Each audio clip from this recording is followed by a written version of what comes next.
Morning students, मेरा नाम है प्रतीक खंडेलवाल।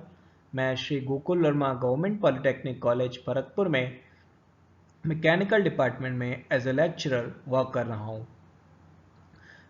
हम लोग आपके सब्जेक्ट ME 201 जो कि है स्ट्रेंथ ऑफ मटेरियल्स के वीडियो लेक्चर सीरीज पे वर्क कर रहे थे, जिसमें हमने आपका जो फर्स्ट यूनिट है उसके टेम्परेचर स्ट्रेसेस तक का कोर्स हमने कवर कर लिया था। अब नेक्स्ट जो इसमें आपका आता है टॉपिक वो आता है शेयर स्ट्रेसेस। ये आपका एक 1.7 टॉपिक है, जिसके अंदर हम लोग देखिए आपको आइडिया दे देता हूँ। बेसिकली हम लोग इसके अंदर सबसे पहले शेयर स्ट्रेसेस क्या होती हैं वो पढ़ेंगे।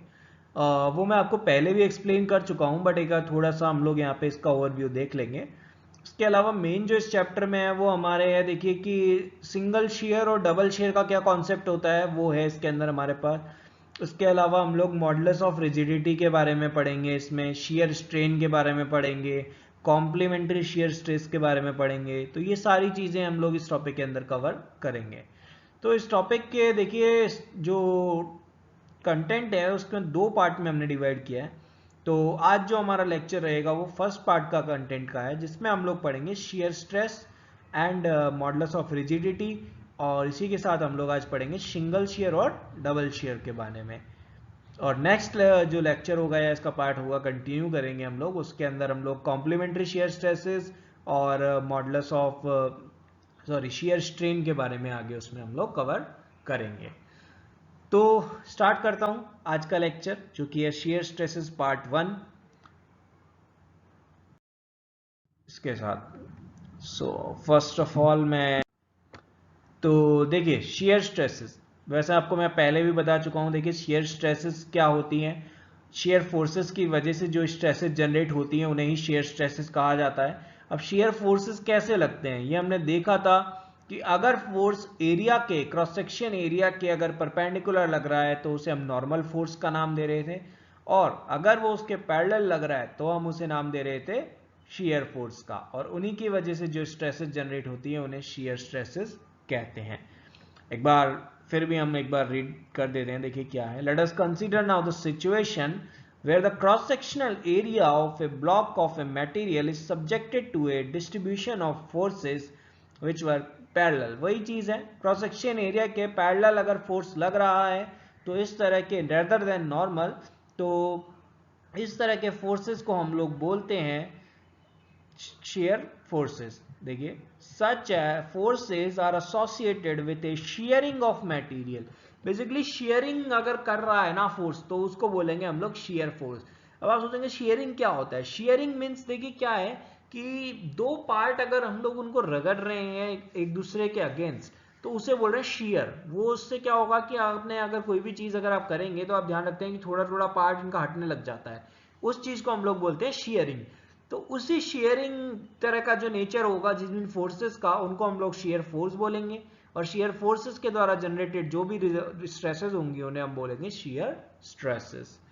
तो यही है, और बाकी मैं आपको एक फिगर की हेल्प से और अच्छे से समझा दूंगा। बेसिक जो कॉन्सेप्ट था शेयर फोर्स और शेयर स्ट्रेसेस का वो आप ये देख सकते हैं।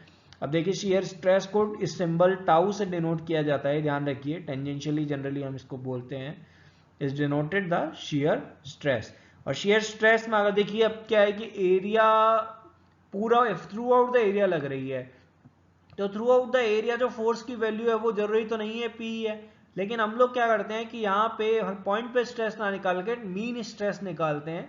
तो उस मीन स्ट्रेस की वैल्यू जब हम लिखते हैं तो उसको हम लिखते हैं कैपिटल पी जो टोटल फोर्स है डिवाइडेड बाय ए। ए क्या है इस बार, जो एरिया कांटेक्ट में है वो पूरा एरिया इसके अंदर आएगा। तो वही चीज है, P is the total force and area over the force acts.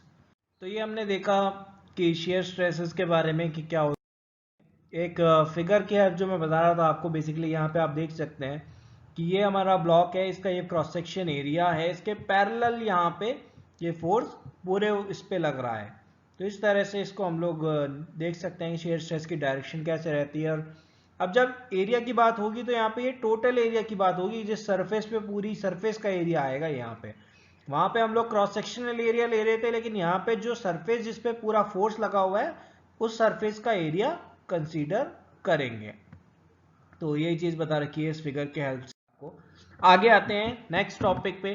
Modulus of rigidity, देखिए क्या है modulus of rigidity.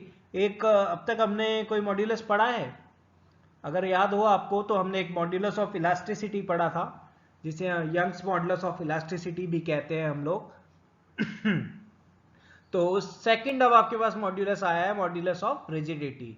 Shear modulus भी इसको बोलते हैं। Shear modulus also known as modulus of rigidity is the measure of rigidity of the body.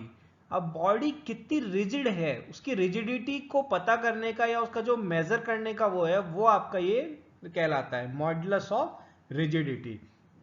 तो जितनी ज्यादा बॉडी रिजिड होगी उतना जितना ज्यादा आपका शियर मॉडुलस होगा उतना ज्यादा आपका ये रिजिडिटी बॉडी की रहेगी।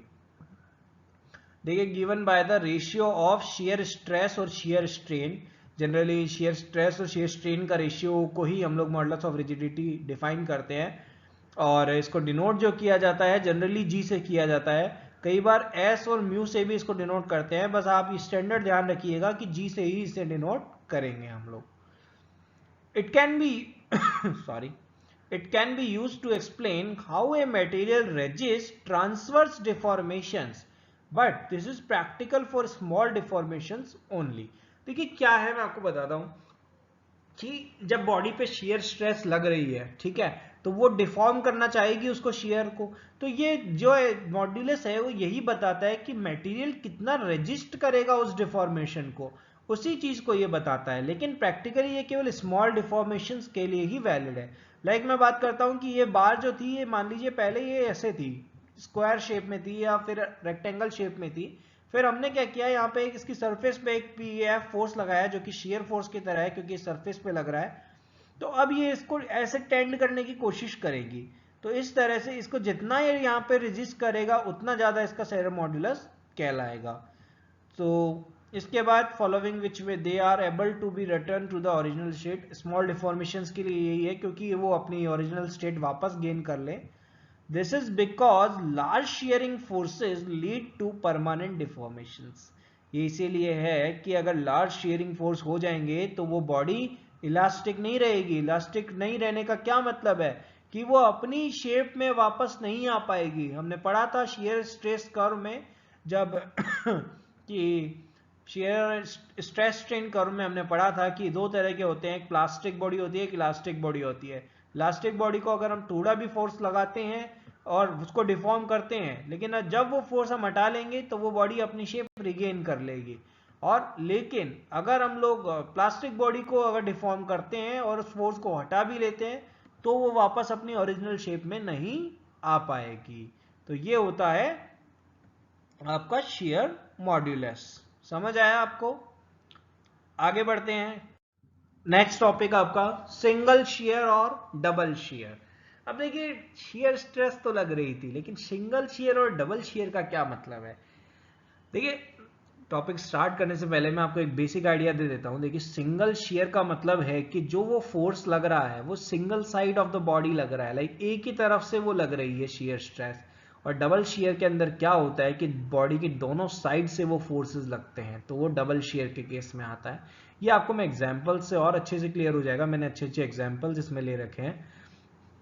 तो पहले मैं आपको एक बार एक बेसिक आइडिया दे देता हूं। देखिए many of the circumstances that can be characterized as direct shear may be further classified as single shear और double shear। कि जनरली तो हम लोग जिससे बात करते हैं वो डायरेक्ट शेयर तो होता ही है, लेकिन उसको कई बार क्लासिफाई भी किया जा सकता है फर्दर सिंगल शेयर में और डबल शेयर में। This applies particularly to the connections such as pinned, bolted और welded joints। ये जनरली यहाँ पे ही काम आती है। joints जहाँ होते हैं pinned, bolted या welded, अब वहाँ पे कैसे होता है ये मैं आपको फिगर से बहुत अच्छा समझाऊंगा, तो आप अभी ज़्यादा टेंशन मत लीजिए इसकी, आगे आप फिगर का वेट करिए। A single shear connection is the one where there is a single plane on which shear stresses acts and to transfer load from one member to the adjacent member. The pin of the pillars in the figure B is one of the example of a single shear connection। तो आपने समझा single share connection कहाँ होगा, वहां पे single plane होगा जिसपे shear stress act कर रही होगी और ट्रांसफर कर रहे होंगे load one member to the adjacent member. अब आप ये थ्योरी का भूल जाइए, अब आप हम एग्जाम्पल में बात करेंगे। तो हम आते हैं सीधे एग्जाम्पल्स में, यहाँ समझते हैं हम लोग हो क्या रहा है। देखिए सबसे पहला एग्जाम्पल ये फॉर्म बी का देखेंगे हम लोग। ये इसी के बारे में बताया कि अब तक हमने सिंगल शेयर का सीखा है। सिंगल शेयर में देखिए ये हमारा क्या है, ये पिन है। पिन में क्या हो रहा है कि ये केवल एक ही साइड से ये फोर्स लगा रही है। ये आपका शेयरिंग जो होगा वो एक ही प्लेन पे करेगी, तो उससे आपको यहाँ पे सिंगल शेयर यहाँ पे मिलेगा। और इसमें जब देखिए कि पेयर ऑफ पेलर्स की बात करेंगे तो यहाँ पे ये दोनों साइड से इसमें लगेगा, तो इसलिए यहाँ पे हम लोग कह सकते हैं ये। आगे बढ़ते हैं, इसमें और एग्जांपल्स की बात करते हैं। एक अनदर एग्जांपल सिंगल शेयर का हम बात करेंगे, जिसमें क्या है लैप जॉइंट की बात कर रहे हैं और लैप स्पाइस की बात कर रहे हैं। Where two rectangular bars are glued together to form a tension member. तो अब देखिए कुछ नहीं है, यहाँ पे लैप में आपने पढ़ा होगा, लैप जॉइंट वेल्डिंग में हमने देखा था कि एक के ऊपर एक ये लगी हुई हैं। अब देखिए अगर ये दोनों आपस में रब करेंगी तो क्या है, ये केवल एक ही तो प्लेन आ रहा है जिसमें शेयर स्ट्रेस जनरेट हो रही है, तो इसीलिए ये केस किसका है, सिंगल शेयर का है। कहीं पे भी कोई डबल केस नहीं है। समझ आया आपको? ये एक ऊपर वाली बॉडी है, एक नीचे वाली बॉडी है, ये दोनों आपस में देखिए एक फोर्स उधर खींच रहा है इसको, एक फोर्स इधर खींच रहा है, तो ये आपस में रब करेंगी, शेयर करेंगी एक दूसरे को, लेकिन वो एक ही प्लेन में कर रही हैं और कहीं पे नहीं है, एक ही साइड में है बॉडी के देखिए, तो इसलिए क्या रहेगा, सिंगल शेयर का केस रहेगा। अब आते हैं हम लोग कि डबल शेयर क्या होता है। फिर सिंगल शेयर तो समझ में आ गया कि ऐसे एक दो बॉडी एक ही साइड में शेयर कर रही हैं। आगे आते हैं, देखिए अब आइए यहाँ पे देखिए आप डबल शेयर। ये आप देखिए ये एक हमने बोल्ट टाइप का है ये हमारा, जिसमें आप देखिए ये एक मैं पार्ट जो है इसका, एक तो पार्ट ये है हमारा, ठीक है, एक पार्ट इसका ये है, और इन दोनों को हमने एक बोल्ट से ज्वाइन कर रखा है। ये है केस। अब देखिए अब अगर मैं स्ट्रेस लगा रहा हूं ऊपर पी, पी से इसे यहां खींच रहा हूं और इस पी से इसको यहां पे खींच रहा हूं, तो होगा क्या, समझिएगा, बहुत ध्यान से देखिएगा और क्लियर हो जाएगा एक ही बार में आपको कॉन्सेप्ट। तो देखिए क्या होगा कि अब ये जो पार्ट है इसको खींचना चाहेगा ऊपर, अब ये साथ में क्या ले जाना चाहेगा, अब इस बीच वाले इतना जितना डैश डैश पार्ट है ये, इसकी बात करेंगे हम लोग। इस पार्ट पे देखिए कि ये जो है इसके ये तो क्या करना चाहेंगे, ऊपर खींचना चाहेंगे इसको, और ये वाला जो फोर्स है ये इसको नीचे खींचना चाहेगा। तो एक तरह से इस पे क्या हो गया है कि एक पार्ट तो ऊपर खींच रहा है, एक पार्ट नीचे भी खींच रहा है। इस बेचारी बॉडी के दोनों साइड में इधर भी शेयर स्ट्रेस लग रही है, इधर भी शेयर स्ट्रेस जनरेट हो रही है। तो यही चीज मैंने आपको बताया था। अब यहाँ पे क्या हो गया कि दो प्लेन आ चुके हैं जहां पे शेयर स्ट्रेस एक्ट कर रही है। तो अगर सिंगल प्लेन में शेयर स्ट्रेस एक्ट करे तो वो आपका सिंगल शेयर कहलाएगा, डबल प्लेन में अगर सिंगल आपके शेयर स्ट्रेस एक्ट करे तो वो डबल शेयर कहलाएगा आपका। तो इसी तरह से अब यहाँ पे देखिए, जैसे यहाँ पे मैं बात करूँ सिंपल, ये इसको ऊपर खींचेगा तो ये ऊपर जाएगा, ये इसको नीचे खींचेगा तो ये नीचे जाएगा, तो ये दोनों के बीच में केवल एक ही बात हो रही है, तो इसलिए ये क्या कहलाएगा आपका सिंगल शेयर। जबकि यहाँ पे देखिए दोनों साइड हो रहा है, इसलिए ये आपका डबल शेयर कहलाएगा। समझ आया? आई होप आपको सिंगल शेयर और डबल शेयर का डिफरेंस समझ में आया होगा, और बेसिक जो कॉन्सेप्ट है वो आपको क्लियर है। काफी बार आपसे ये शॉर्ट क्वेश्चंस में पूछा जाएगा सिंगल शेयर और डबल शेयर के बारे में, तो आई होप आप ये एग्जांपल के थ्रू अच्छे से समझा सके, और आप इस किसी भी एक बॉडी में एग्जांपल ड्रॉ करके भी आप आराम से वहां पे एक्सप्लेन कर सकते हैं। तो इसी तरह आज का लेक्चर मैं आपका फिनिश करता हूँ यहीं पे, और अगले लेक्चर में हम लोग अब बात करेंगे देखिए कॉम्प्लीमेंट्री शेयर स्ट्रेसेस की, एंड जो आपका लास्ट टॉपिक बचा है शेयर स्ट्रेन की।